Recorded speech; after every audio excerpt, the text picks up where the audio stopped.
E olha que coisa interessante. A Magalu achou 500 milhões de crédito tributário a partir de um entendimento do STF. E tem empresas de médio porte que, quando eu falo que eles precisam fazer uma revisão tributária para tentar reduzir custo, eles não querem. Praticamente R$ 1 bilhão em erros contábeis. Mais uma empresa do varejo, dessa vez a Magazine Luiza, resolveu alertar o mercado, através de fato relevante na última semana, que eles identificaram um rombo de quase 800 milhões de reais. Que na realidade é um pouco maior, mas ele foi ajustado. Eles identificaram mais de 800 milhões de reais em movimentações que não condiziam com a realidade da empresa, que foram contabilizadas a fins, pelo que a gente entendeu até agora, da diretoria ganhar premiações. Agora, como que isso pode acontecer numa empresa auditada? Como que, novamente, depois de Americanas, depois de Pan-Americano, depois de diversas outras empresas, Heinz, terem apresentado como que isso ainda acontece nas empresas e como que isso impactou no cenário das demonstrações da Magazine Luiza. Vamos entender esse cenário de forma estruturada, vamos entender o que realmente aconteceu e vamos entender também como a contabilidade, essa ferramenta tão menosprezada pelas empresas de médio e pequeno porte, pode ser tão estratégica no dia a dia das empresas. Vamos entender agora, de fato, o que aconteceu na Magazine Luiza.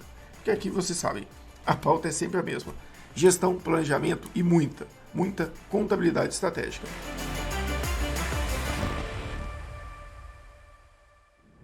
Seguinte, eu vou fazer esse vídeo de forma mais rápida, mais curta aqui. Porque são 3 horas da manhã, meu filho está dormindo ali do lado, e também porque é um assunto que eu quero trazer ele de forma mais resumida. Primeira coisa, gente, vamos tentar entender o que aconteceu desde o início lá. Primeira coisa que a gente tem que entender é de onde isso surgiu. Lá nos meados de março de 2023, foi feita uma denúncia anônima, ou seja, não sabe se por parte de quem, né? Que a companhia estava tendo práticas ilícitas ou práticas que não estavam de acordo com as boas práticas, que envolvia compra de fornecedores. E eles falaram aqui que isso não impactava mais do que 3% do volume de compras. E a gente vai fazer um cálculo aqui rapidinho, para a gente poder entender o que era essa compra nessa época, relacionado ao exercício de 2022. Então, eles começaram uma investigação. Isso foi divulgado no dia 9 de março. Vamos dar uma olhada aqui. O que aconteceu na Magazine Luiza dia 9 de março? Aqui, dia 9 de março. Eles anunciaram dia 9 de março isso. No dia 10 de março, que é o dia seguinte, né? Porque o fato relevante normalmente sai à noite, já teve um impacto bem relevante. Se você olhar aqui, esse candle aqui, ela bateu um fundo aqui de 3,5 no dia. Depois recuperou, porque acaba que o pessoal acaba motivando em comprar, mas depois ela voltou. Então, assim, imediatamente quando teve esse anúncio, a empresa já teve uma queda nas ações. Mas por quê? Vamos tentar entender o que seria esses 3,5 volume de compra. Deixa eu mostrar uma questão aqui para vocês. Seguinte, como é que a gente descobre o volume de compra de uma empresa se eu for olhar ali nas demonstrações contábeis, se eu não quiser procurar e ler em todo o material, só se eu não tiver?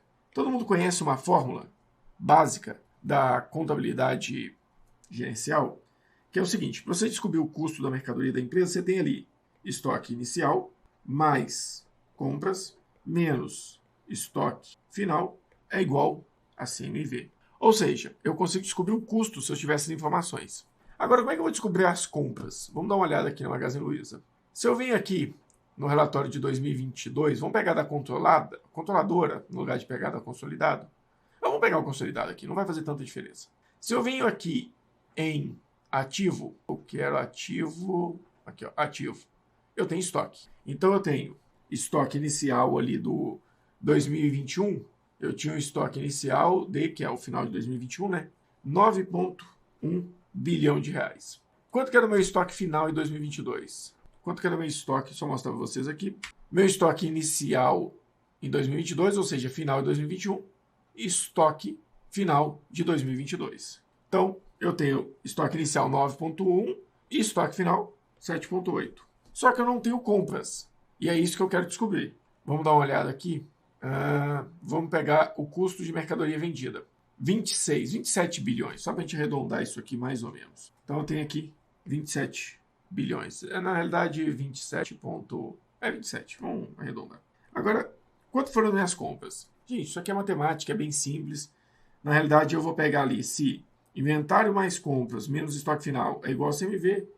Então isso quer dizer que estoque inicial menos estoque final é igual a CMV menos compras. CMV menos compras. Logo, se eu tenho compras e eu quero passar ele para o lado de cá, eu tenho estoque inicial menos estoque final. Eu vou pegar o CMV que eu tenho e vou passar ele para o lado de cá. Então, nesse caso, ele está positivo, ele vai passar negativo, menos CMV é igual a menos compras. Como eu tenho compras negativas aqui, eu vou pegar esse mesmo sinal, vou jogar para o lado de cá, convertendo tudo, o que vai ficar para mim? Menos estoque inicial mais estoque final mais compras. Desculpa, mais CMV é igual a compras. Ou seja, se eu quero descobrir compras, o que eu vou fazer? Eu vou pegar tudo que eu tinha no início do ano. Desculpa. Se eu quero saber meu estoque final, então, eu fiz aqui só a questão matemática, mas a fórmula ela é básica. Eu quero saber minhas compras e eu só tenho os dados das minhas demonstrações contábeis. O que eu vou fazer? Se eu pego o meu estoque final, subtraio dele o meu estoque inicial e somo o CMV, o que eu tenho? Compras. Ou seja, eu tenho aqui 9,1 bi de estoque inicial. E o meu estoque final foi 7,8. Ou seja, eu reduzi o meu estoque aqui em 1,3. Quanto que eu comprei? Quanto que eu tive de custo? Mais 27 bi. Ou seja, eu tinha nesse cenário aqui aproximadamente 25,7 bilhões de reais de compra durante o ano. Vezes 3,5%. Vamos fazer esse cálculo aqui. São 25,7 bi vezes 0,03,5. Ou seja, impacto de 899,5. 899, ou seja, a gente está falando aqui de praticamente 900 milhões, ou seja, 899,5 milhões. Isso eu arredondei muitos números. Só nesse cenário, quando saiu o fato relevante, quem conhece de gestão financeira já identificava que tinha praticamente 900 milhões ali de problema. Ou seja, já dava para identificar. Quanto foi o impacto deles então? Vamos olhar lá nos fatos relevantes que eles soltaram no dia 29. Desculpa, que eles soltaram no dia 13. 829 milhões de reais. Ou seja, a gente encontrou 899 com os cálculos através das demonstrações. Quanto que eles identificaram de fato? No final das contas, 829. Como eu arredondei alguns números, está condizente. Então, chegamos até aqui. Entendemos mais ou menos como investigar esse caso. Mas agora, o que aconteceu nesse caso? O que eles explicaram foi o seguinte. Eles falaram que a Magazine Luiza, durante um período, aproveitou de créditos de fornecedores que estavam relacionados a premiações de forma equivocada. Como que isso funciona na prática? Algumas indústrias pagam um negócio que chama rebate. O que é o rebate? Uma indústria muito grande, ela pega os seus melhores distribuidores, seus melhores revendedores, seus melhores clientes, e no caso a Magazine Luiza, pelo volume dela, ela é um cliente muito relevante. Então ele chega e fala, olha, vamos pegar uma Samsung da vida, que está dominando o mercado de TVs. Magalu, se você comprar de mim R$1 bilhão, eu te dou 5% de rebate. Ou seja, só aí já vão 50 milhões. Agora, como que esse rebate deve ser contabilizado? Vamos dar uma olhada a isso de forma bem prática ali, razonete mesmo. Está até eu desenhando aqui. Pensa o seguinte, vamos pensar o seguinte cenário. Quando eu faço uma compra de uma mercadoria, o que acontece? Eu vou lá e coloco fornecedores, ou seja, o que eu vou lá e faço? Eu pego a conta de fornecedores e aumento ela em R$1 bilhão. Ou seja, vamos colocar que eu fiz uma compra só, 1 bi. Isso é fornecedores contra estoque, que é a base para o meu custo. Ou seja, aqui a gente está falando de passivo e ativo, então as duas contas vão aumentar, mas na realidade aqui em cima aumenta um crédito e aqui aumenta um débito. Ou seja, eu vou aumentar 1 milhão no meu estoque. E automaticamente vai compor também no futuro o meu custo. Quando o fornecedor fala comigo, se você comprar de fato e vender esse 1 bilhão, eu te dou uma premiação. Como que isso funciona? Dependendo do contrato, quanto mais a empresa vai comprando, maior essa premiação vai ficando. E o que pode ter acontecido? Eles fizeram uma negociação para comprar R$1 bilhão e não compraram de fato. Só que conseguiram uma carta, ou fizeram a negociação, fizeram um contrato de 1 bilhão, não contabilizaram todo 1 bilhão lá nos fornecedores, que era só um contrato naquele momento, mas eles conseguiram uma carta, um documento que dava direito a esse rebate Vamos colocar que seja um rebate de 10%, ou seja, eles acabaram de conseguir 100 milhões de reais de rebate. Eles pegaram esse documento e no lugar deles esperarem vender todo os 1 bilhão para de fato falar, vendi 1 bilhão, ou seja, comprei 1 bilhão, tenho o direito de creditar o mesmo 100 milhões. Tenho o direito de creditar os 100 milhões do rebate agora na minha conta de fornecedor, porque já que se eu vendesse 1 bi, eu teria que pagar só 900, automaticamente vai reduzir minha conta de fornecedores. E é aí que vem a questão. Eu tenho duas formas de trazer isso. Eu posso vir aqui e falar o seguinte, eu vou reduzir minha conta, ou seja, vamos colocar que eu não paguei meu fornecedor. Eu vou reduzir minha conta de fornecedores em 100 milhões. Ótimo, reduz minha conta, mas na contabilidade nada é mágica. Eu não posso reduzir isso aqui. Eu tenho que ter uma contrapartida. E essa contrapartida, eu não posso reduzir de fato o meu estoque. Porque o estoque ele tem um determinado valor e ele está lá, é um ativo que eu tenho. Eu não, com esse estoque, vai ser uma contrapartida estoque contra custo. Ou seja, quando eu começar a vender, já que eu vendi, esse estoque ia ter saído daqui.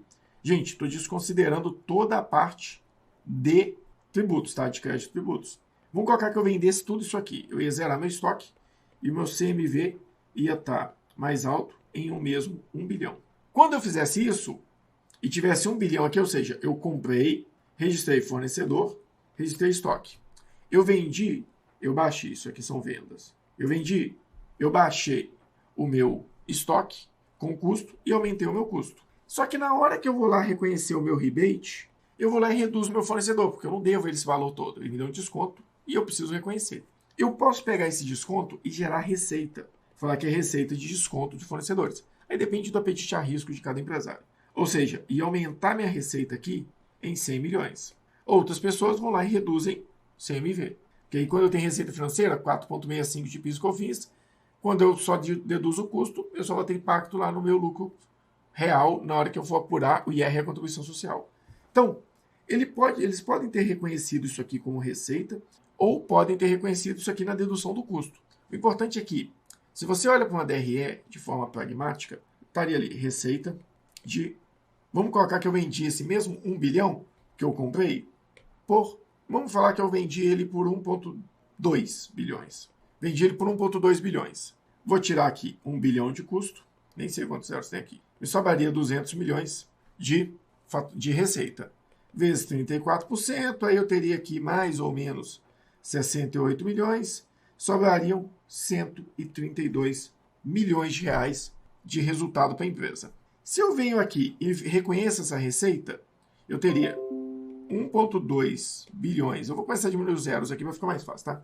De receita operacional, colocaria mais 100 milhões aqui de receita financeira, totalizaria 1,3, subtraria o custo de 1 bilhão, quanto que sobra para mim? Agora sobrou 300 milhões.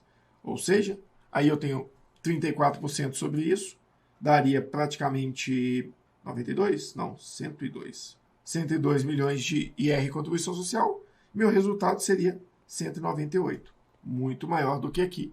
Mas se eu não tiver vendido todas as unidades para ter direito a esses 100 milhões, eu não teria. Se eu faço o caminho da mesma forma, deixando 1,2 bilhões, 1,2 bilhão, né, de venda, trouxesse isso aqui, o rebate, eu trouxesse ele dentro do meu custo, eu tiraria daqui 100 milhões, né, sobraria 900. Resultado, 300 da mesma forma. Então, tanto se eu aumento a minha receita ou se eu reduzo o meu custo, o impacto é o mesmo. E eu acho que foi isso que a Magalu fez. Eles pegaram esses 100 milhões aqui, por exemplo, de vários fornecedores, então totalizou em 1 bi, e eles foram reconhecendo como uma receita. Por que eu estou achando isso? Quando eu venho aqui na demonstração deles ajustada, eu comecei a dar uma olhada nesse release aqui que eles mandaram agora, do dia 3, e aqui eles colocaram alguns ajustes. Eles pegaram uma divulgação de resultado e colocaram um ajuste. Está vendo aqui? As vendas totais reduziram praticamente 700 milhões. Então, muito provavelmente, eles estavam reconhecendo aqui dentro de receita. Isso como uma receita financeira, uma receita de bonificação de fornecedores, algo do tipo. Porque quando eu venho aqui embaixo na DRE, tinha uma DRE mais ajustada aqui, que eu dei uma olhada, e quando a gente olhava para o custo, ele tinha sido alterado. Mas aqui eles já pulam da receita bruta para a margem. Então a margem aqui também mudou, diminuiu minha margem, automaticamente diminui minha base de imposto. Eu acredito que foi isso que alterou. Só que o que os caras fizeram nesse cenário aqui, que é muito relevante também avaliar? Eles acharam 500 milhões de crédito tributário na mesma época. E olha que coisa interessante. A Magalu achou 500 milhões de crédito tributário a partir de um entendimento do STF. E tem empresas de médio porte que, quando eu falo que eles precisam fazer uma revisão tributária para tentar reduzir custo, eles não querem. Vai entender. Então aqui, no cenário da conclusão que eles deram aqui, o impacto foi de 800 milhões. E o que eles falam? Olha que interessante. Foi feitos os ajustes retroativos. Aqui, ó. Considerando todos os impacto total de 322 milhões. Ou seja, eles falaram que eu tive um impacto nas bonificações, mas como eu achei 500 milhões de crédito de imposto, vai reduzir o meu custo de imposto, vai aumentar meu lucro, então vai um contrapor o outro.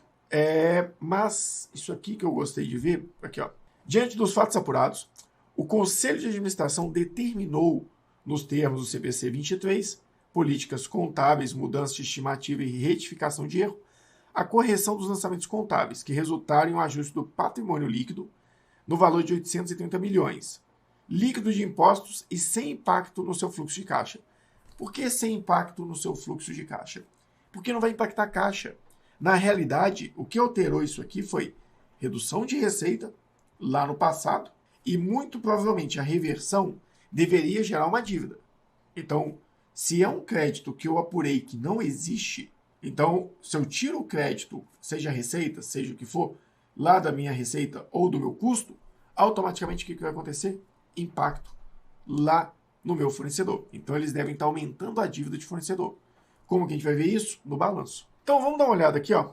Olha você ver. Quando a gente vê aqui eventos não recorrentes que eles trouxeram para ajustar eles em 2023, a gente vê aqui o impacto, tá vendo? 500 milhões. Onde eles jogaram isso? Como uma despesa. Então eles entenderam isso como uma despesa a mais, que aumentou, nesse caso, melhor, aumentou as despesas, diminuiu o resultado, aí entra N impactos, né? Porque quando a gente vai avaliar esse tipo de cenário, o que acontece? Eu tenho a redução pode ser a redução da receita, eu tenho a redução do resultado, então eu gero menos imposto a pagar. Como no passado eu paguei sobre o resultado maior, aqui eu teria um resultado ainda menor. Então, eu gero menos imposto, aí eles geraram crédito de imposto e IR contribuição social sobre o prejuízo que eles não consideraram. Então, 800 milhões a mais de custo, você pega 34%, dá praticamente uns 250 milhões. Você pega mais 500 milhões, e aí a gente tem que entender se eles acharam mais 500 milhões ou se acharam dentro desses 500 milhões também o ajuste do IR da contribuição social. Não dá para ficar tão claro. Mas todas essas jogadas, estruturações que eles fizeram com que o impacto fosse muito menor. Agora, o impacto é só esse? Tem mais coisa por aí? Não dá para saber. A Americanas tinha um impacto de 40 bilhões e ninguém achou. Nesse tipo de cenário, lá no vídeo da Americanas, eu expliquei um pouco por que não dá para achar isso na contabilidade. Questão de documentação, de registro, é quase impossível uma auditoria avaliar e conseguir notar isso. Por quê? Porque a auditoria vai pegar por amostragem. E aí, por amostragem, ela só vai entender que foi registrado na data correta. As ligações são muito grandes. Isso são coisas que somente um perfil ou consultivo que está dentro da empresa, ou quando funcionários, pessoas que estão ali dentro, resolvem fazer uma denúncia ou apresentar esse tipo de cenário. Pessoal, espero que tenha ficado claro. É um assunto amplo, é um assunto complexo, mas eu tentei simplificar e desenhar ele aqui da melhor forma. Se você gostou desse material e quer ver outros materiais desse tipo, comenta aqui embaixo.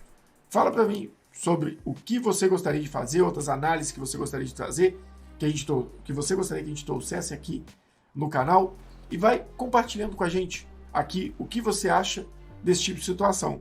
Você já viu algo parecido?